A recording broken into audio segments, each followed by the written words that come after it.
Here's part 2 of the PRS Sonzera. The clean is actually kind of nice.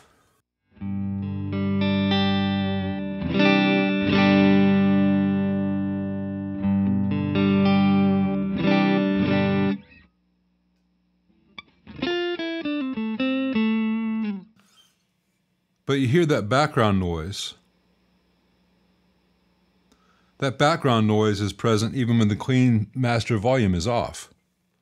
That's just a constant noise in the background.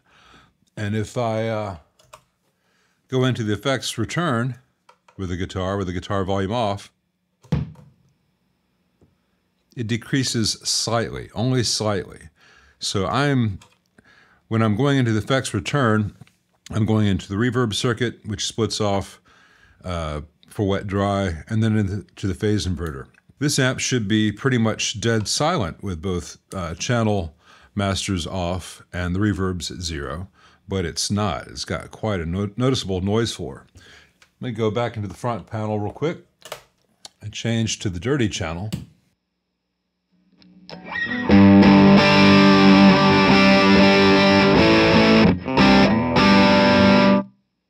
And I gotta say, I don't much care for the overdrive character of this amp. You know, it's all subjective.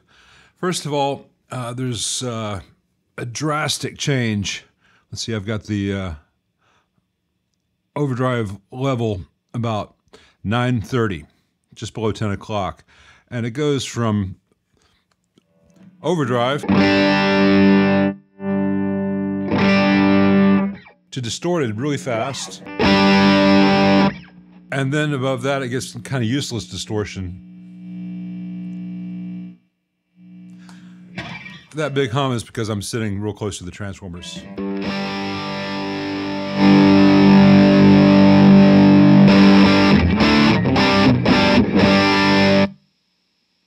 And I've played around with the tone controls on the front panel. It's just got a real spongy, mushy feel to it. Goes from, you know, a little bit too much overdrive to way too much distortion, but never gives me a sound that I would find particularly useful for any genres. It doesn't do hard rock really well because it's too mushy. It doesn't do metal too well because it's too mushy and it has too many kind of congested mids. It doesn't do smooth overdrive or what people consider Texas blues. Or Chicago blues either. It's just kind of a generic, not great overdrive. I think if you have this amp, you might be able to find 1 or 2 useful things out of that channel. But for most gigs where you want to get really dialed in sounds, I imagine the clean channel with overdrive pedals is the way to go. But that, you know, that is subjective, but I hear an awful lot of Marshalls and Mesas and 5150s and Bogners and other high gain amps and Friedmans, and I find this not to be a particularly stellar sounding overdrive channel, dirty channel. The clean, like I said, is good. I've not checked out the reverb yet, but that noise floor, right now I've got the masters on both channels all the way down, and the noise floor is really noticeable in the room. Let me show you why that noise floor is there. These 2 devices here are MOSFETs, and they are used for the send, buffer, and the return stage of the effects loop. And these particular MOSFETs are called IRF 820s, which can be really good choices for this application if the circuit is designed very differently. These are done as AC followers, and that is a circuit for which the IRF 820 is not particularly well suited, without a lot of adjustments and tweaks.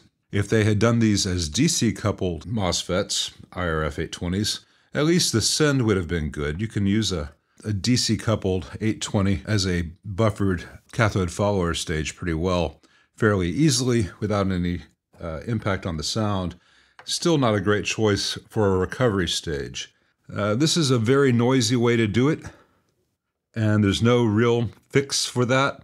I could bypass the effects loop entirely. I could remove the stock effects loop and put in insert points where a better effects loop could be used, though it'd be hard to implement on this amp with the rear panel being populated the way it is. So there's just no real good way to fix the effects loop in here. I suppose you could take out all this and put a little daughter PCB on top of everything, but that'd be a very expensive fix. And I think PRS should have gotten that right to begin with. So, you know, I think this amp was retailed for $1,000 when it was on the market. For $1,000, they could have gotten this right. The Vox AC Custom Series gets it right.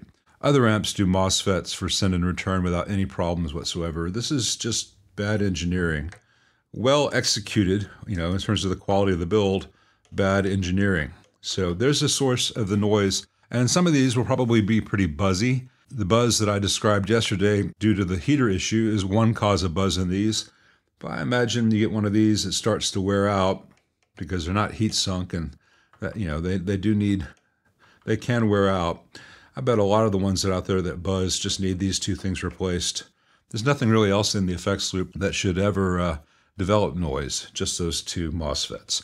Good news is they're cheap. Bad news is it was a bad design. Well, I was hoping to find more nice things to say about this amp. You know, it's a well-built amp compared to the previous forays into the market. I think the clean channel's okay. I think the dirty channel's a bit meh. And, you know, for an amp which sold for about $1,000 when new, from a company like PRS that, you know, promotes themselves on quality and certain, you know, they have a certain association with the different styles of music and certain tones to be able to get.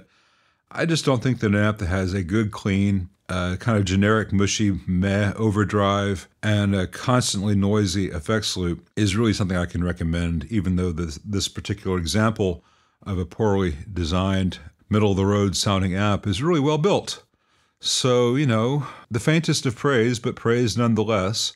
It is what it is. If you get one of these used for $500 and you're okay with the noise floor because it does everything else you need, that's fine. And if you love it, that's great. I hope you have nothing but the best of luck with it. I think the two noisiest issues with the amp are the effects loop, which I already showed, two easily swapped MOSFETs if it gets to be too buzzy. And I already showed in part 1 how to fix the heater flaws and loose pot issues. So is it a bad amp? No. Is it a waste of your money? Probably not if you get it used. I wouldn't pay what these things go for new. But I don't find it inspiring, and I don't think it's nearly as good as other things at that price point on the market. It's trying to do a whole lot of things and doesn't do any one of them particularly well. The cleans are very nice, but that noise floor kind of offsets that. So if you disagree, please be sure to write about it in the comments, multiple times. As many comments as you want to tell me I'm wrong. That's great. It helps the channel out. Appreciate it. Thanks, guys.